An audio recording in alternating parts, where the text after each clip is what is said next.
buying pornography is paying for sex. So I would say in my adolescence I paid for sex. It spiraled, and it wasn't until I was in my mid to late 20s that I started frequenting strip clubs. And then ultimately, from there it led to massage parlors, and then I guess the bottom would be when I found myself soliciting a prostitute and through the internet, and found her and made an arrangement, and I walked up to her apartment and had an envelope and had cash in it and set it on the table, and then we had sex, and it was remarkably broken. My wife said, "What have you done?" And I said in no uncertain terms, "I've made a mess of our life." The truth is that prostitution exists because there's a demand for it. Men are willing to pay for sex. But we can't keep turning our backs on the situation and pretend like it's not our problem. We need to change our mindset on how we think about women. We need to be part of the solution. We need to defend dignity. It is only in place and on the scale that it is happening because men are willing to pay for sex with people who are under the control of violent criminals. And our research for Invisible Chains found that men in Canada either don't know or don't care that the person they're paying for sex with is under the control of someone else. Pangi, who's the first convicted human trafficker in Canada, his victim was a 14-year-old girl with fetal alcohol syndrome, and the second victim, a 15-year-old girl who was homeless. And Canadian men, thousands of them, had no problem paying over $400,000 in total to sexually abuse these two young girls. They are still suffering long-term trauma even though their trafficker is still in jail, and not a single one of the thousands of men who paid to abuse them has faced any kind of criminal penalty whatsoever. Even though we have stiff laws on the books dealing with paying for a sex act with a minor, we rarely see the charges ever laid, even in situations like this, where the case is really open and shut in terms of the age of the victim. And furthermore, we don't see any kind of call for action against them. Instead, what we often see in the media or in apologists for prostitution is to blame the victims, to say, well, why didn't they leave? Why didn't they escape? And doing a bit more digging, you find out why. The 15-year-old girl, she was subject to physical violence, beatings. He tattooed his name on the back of her neck. He then threatened to kidnap her younger brother, a 3-year-old boy. And so we really need to focus on the fact that this problem would not exist were it not for the demand that was paying to target these young girls and allowing traffickers to lucratively profit.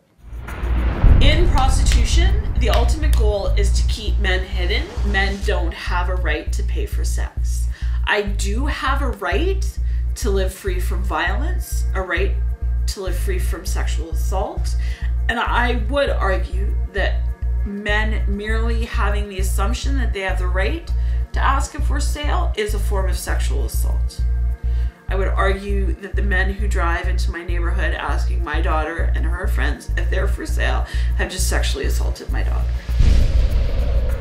It's important for men to speak out about this and why it's wrong for other men to pay for sex with women and underage girls. It's how it destroys not only the lives of the people who are being bought, but those men who are eventually caught up in this web of lies, sex addiction, criminality, you name it. They end up bankrupt, divorced, and these are smart, intelligent men, or so they thought, and never thought that those consequences would come home to them, but they don't get to choose that.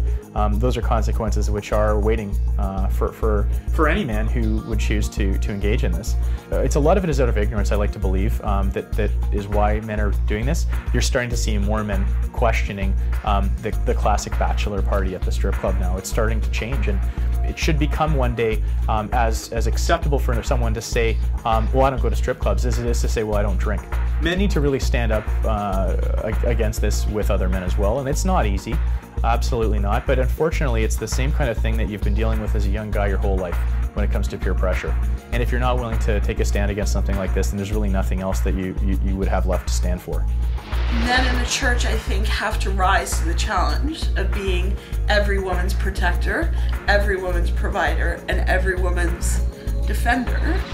So where do we go from here? How do we defend dignity?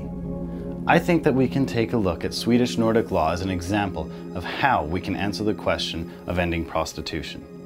See, Sweden officially recognizes prostitution as the exploitation and violence towards women and children. Many people believe that the key is their twin legislation wherein they prosecute the purchasers of sex and then provide help and resources to the prostitutes themselves. We would like to advocate our government to adopt the Swedish Nordic model, and there's many practical ways that you can be involved. People need to get informed, but then they need to get active. Well, I think it needs to start with changing public attitudes. It really isn't going to get that kind of political support unless there's a really big shift in public opinion. Advocate at the federal level for these important changes to the federal law, and at the provincial level and with our non-governmental service providers to help with those exit programs. What gets noticed is media and a groundswell of public support to deal with an issue. But when there's an organized movement, groups of people, coalitions of individuals who represent tens of thousands, hundreds of thousands, millions of people. And that's why the faith-based community has been so effective in other countries at rallying behind the cause of those who are unseen and unheard. The doctor, the lawyer, the webmaster, the mechanic, it's anyone. And so because of that, it really requires a really set of much deeper changes both to law and to societal attitudes to try to shift this. Because if we're not going to talk to our kids and our husbands and stuff like that, let me tell you, everywhere else is going to be having that conversation with them. Everywhere else. Focus on some specific problems that have a specific solution. One of the things we need to ensure is that our members of parliament hear that there are Canadians who support this change in law, get them on the record supporting laws, policies, and programs that will act to abolish prostitution, not to seek to regularize and profit from it, with the state becoming really just a pimp in the end. And it's quite appalling when there's no one who's willing to stand up. Because I can tell you that those people who are being currently exploited are unable to do that, and they are relying on us to do this. They've all sort of dedicated their lives to this issue, and that's not something that everyone is asked to do at all. But certainly there are moments when people have an opportunity to contribute. In the book Half the Sky, Nicholas Kristof says that history has repeatedly shown us that where our values are at stake, leadership must come from ordinary citizens like you. Psalm 82:3 says that we are to defend the cause of the weak and the fatherless, to maintain the rights of the poor and oppressed. You can make a difference. At our website, www.defenddignity.ca, you'll find a number of great resources that will help you take that first step of action. So choose one action, just one, and join in the fight with our God who maintains the rights of the poor and oppressed, and be the one who will defend the dignity of women.